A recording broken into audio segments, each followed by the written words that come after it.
And now, ladies and gentlemen, from the Trump Casino Hotel on the boardwalk in Atlantic City, let's get ready to rumble. This is in the heavyweight division, scheduled for 6 rounds, and something's got to give. They're both undefeated. The referee for this bout is Frank Cappuccino. Introducing first in the red corner, wearing the red trunks with white trim, weighing 226.5 pounds, from Cabin Creek, West Virginia, his professional record: 4 consecutive victories, all by knockout. Ladies and gentlemen, John Alderson. And his opponent in the blue corner, wearing the white trunks with red, white, and blue trim, and weighing in at 215 pounds even, from Catskill, New York.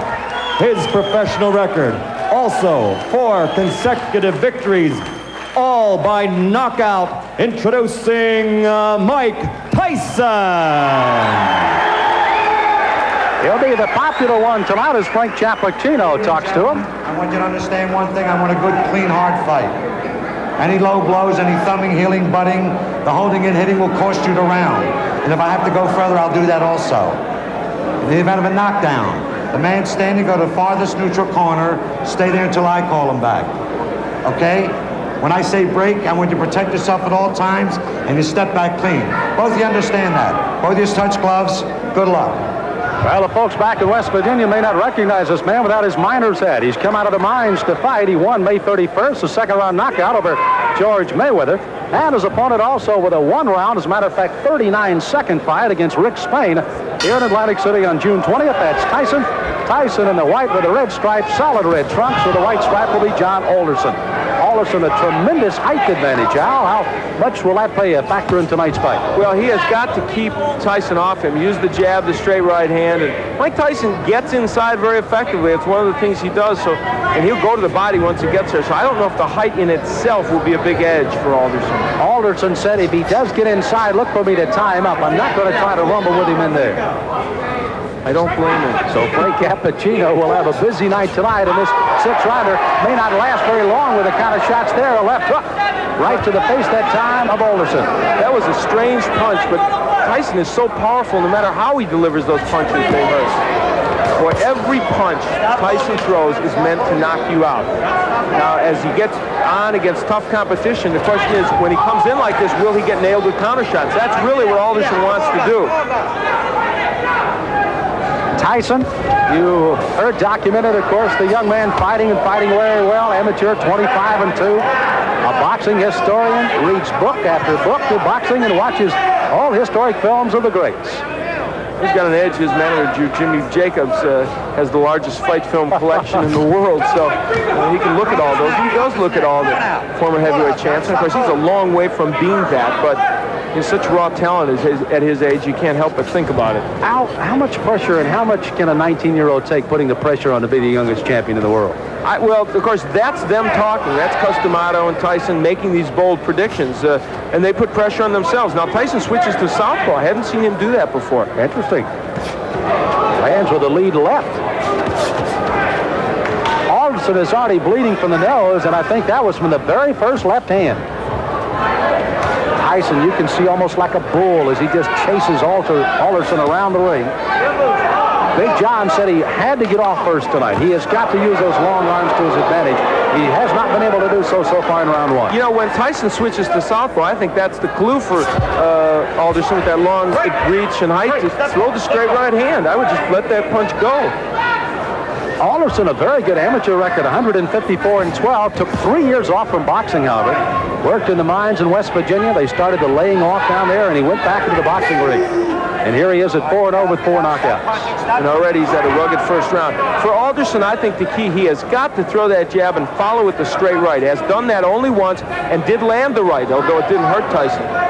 There it is. Now that right missed, but if he keeps doing that, he's going to give Mike Tyson something to think about as he comes in. There it is again, and he landed the right. At least to keep him from lunging at him with the big hands that he's throwing so far. That's exactly right, Sam. So the closing seconds of round number 1. Mike Tyson, the shorter of the two, against Big John Alderson. Stop! Mike Tyson delivers punches often in a very awkward fashion. Look at this left hand. That was a jab, but boy, he was off balance when he threw it. Still had a lot of power against Alderson. This is round number 2 of a scheduled 6-rounder heavyweights. Mike Tyson in the white trunks, Big John Alderson in the red. Alderson hailing from Cabin Creek, West Virginia, the home of the great basketball player, former Los Angeles Laker Jerry West. Alderson, as a matter of fact, plays basketball and softball just to stay in shape right now. I'd take him as the center of my ball club. Yeah, I think so. Muscle underneath. Now, Tyson, they told him to go to the body, and he's trying to do that in this round. But Mike hasn't been that busy when he gets on the inside. Good uppercut by Tyson. Alderson, you saw there, tried to lead in with a left jab and a right hand, but left himself wide open for the ducking Mike Tyson as he went right underneath. Mike Tyson doesn't wear any socks. I don't remember seeing a fighter in a long time that doesn't wear any socks. Or if he does, they're so short they don't even peek out over his shoes. I don't know what that's apropos of. It's the first time I've ever seen it, and it's kind of odd. Now there's the right. Oh, good countering right hand, and that stunned Alderman. He backs up another right hand, a combination by Tyson, and he goes under attack. On the inside, Tyson is just ferocious. He throws those good, short, quick punches. The longest fight Tyson has ever been in has been a 4-rounder. He got a knockout there. His other 3 fights were first-round knockouts. Dan Halpin, I guess, is the only man, and this one may not go much longer, as a crushing right hand sends Alderson down. He's got a terrible cut over the left eye already. Frank Cappuccino right down in his face. He's going to make the count at 8. But that cut just on the outside of the left eye starts to ooze some blood now, and Tyson goes right back in on top of it. Tyson trying for his 5th straight knockout. Alderson weary on his feet, ready to go at any time. He's just trying to survive now. He's got to throw something out, though. He's laying in with Tyson. Frank may stop this fight. Ruling that as a slip, not a knockdown. Alderson peeking in over that swelling left eye, and here comes Tyson. Alderson throwing the right hand, no effect. Left hand that time sends him reeling against the ropes. He's almost virtually out on his feet right now, 29 years of age. Again, as I pointed out at the top of the show, that in itself could prove to be some difference in this fight, if nothing else. You know, Tyson looked at Cappuccino a moment ago as if, do you want to stop this? There he goes right back to work on that left eye as Alderson stays on his feet. Try to gamely throw a right hand as you see the closing moments of the second round here. Alderson down in this round. May survive as he goes down again at the bell. He's got to get up. Now, a fighter cannot be saved by the bell in any round with the exception of the last. So he must come to his feet at the ruling of the referee says okay. He is, and he goes into his corner. But if he comes out to answer this bell, it'll be a gutty performance by Big John Alderson. Here's his mouthpiece. Here's his mouthpiece. Here's his mouthpiece. Look, why don't you just come back and fight another time? Huh? Okay.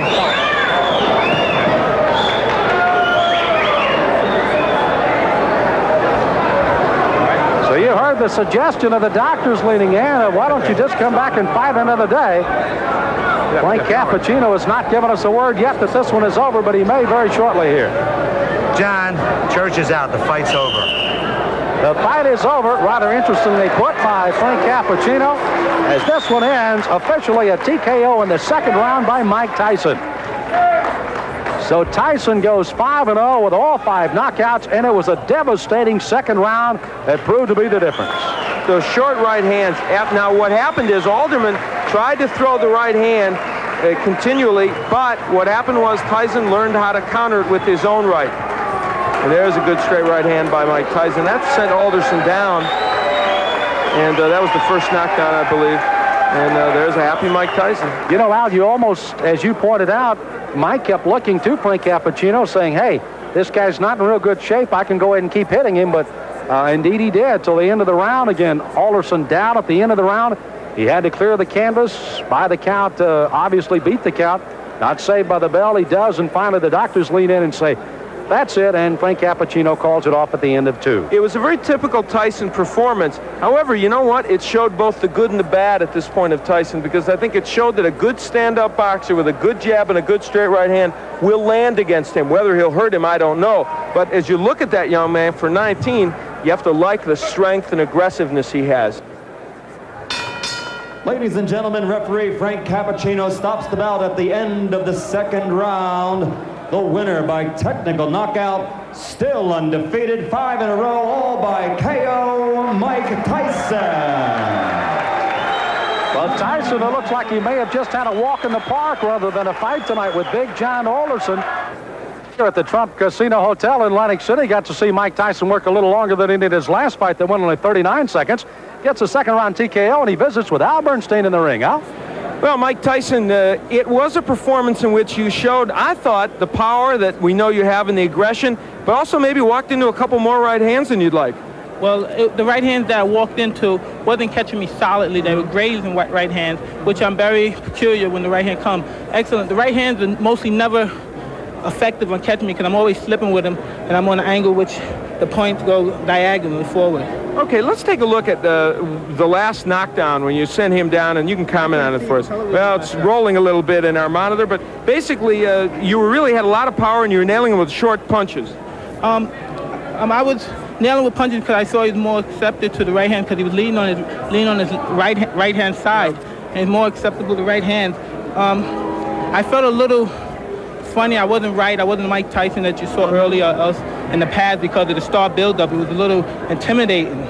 Is all that getting to you a bit? Now, you've placed a lot of pressure on yourself. You and Customato, he's stated flatly he thinks you're going to be the youngest heavyweight champion, the greatest heavyweight champion. What does all that do to your mental frame of mind? Well, I don't look at it that way because deep inside, when I'm not involved with boxing, I'm just a 19-year-old kid. And when I'm in the